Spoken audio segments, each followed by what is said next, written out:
swimming and scuba diving in the tropical Pacific Ocean. I'm here at the Millstätter See.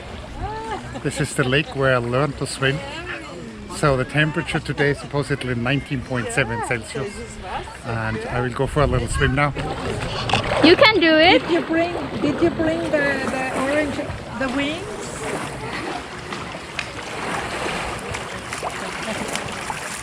Schau, was der Papa macht. Wow. Wow, wow, wow, wow, wow. I wanna swim.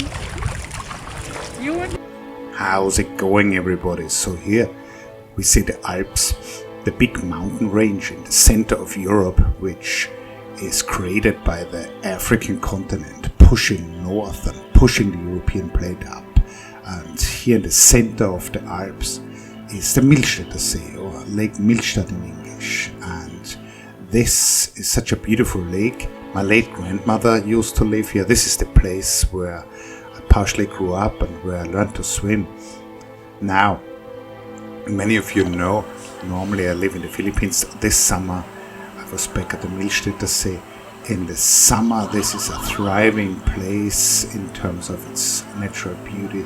You see the wildflowers here with a couple of bees having a feast. Now in the winter this can be a tough place. Sometimes the lake even freezes over, but in the summer there are a couple of months where nature is having a blast.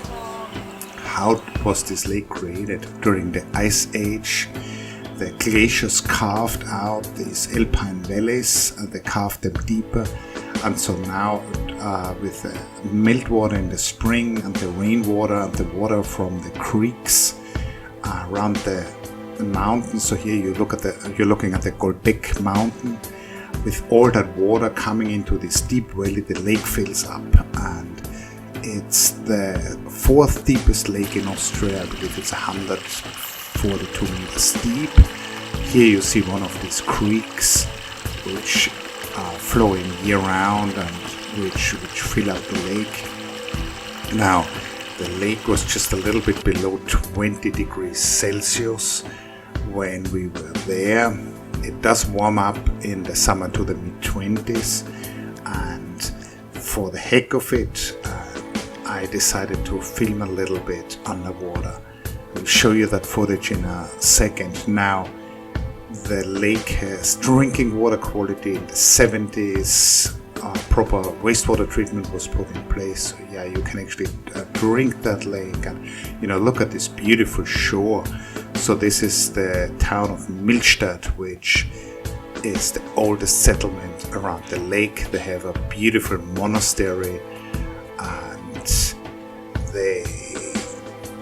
it's such a charming little town. On the north side of the lake has mostly forest. You can take these boat tours. There's quite a bit of tourism on this beautiful lake. People hike or just let the soul wander over to the water.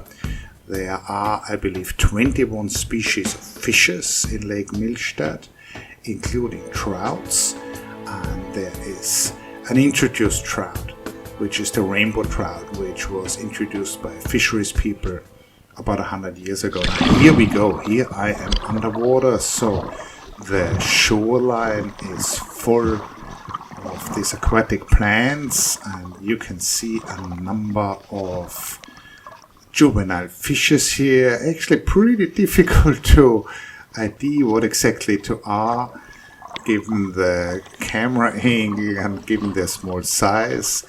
The lake is dominated by cyprinids and salmonids, so carp and salmon relatives. The trout is a salmon relative, and yeah, as I said, the water temperature was about 20 near the surface, but actually it got much colder quite quickly, even only a couple meters down, which is what I was capable of doing on a free dive while holding my GoPro and while kicking without fins. And yeah, so you see the fish density here. I think it looks lovely how the light is playing in the water here. This beautiful cathedral effect. There is actually one species of goby, which despite really looking I could not find, and I believe the largest fish here which occurs is a large catfish.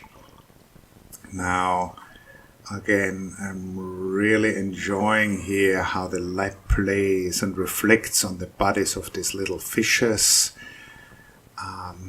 The lake is actually being seeded in the early summer with juvenile, different species of trout, so that the recreational and commercial fishermen have more to catch at the end of the year.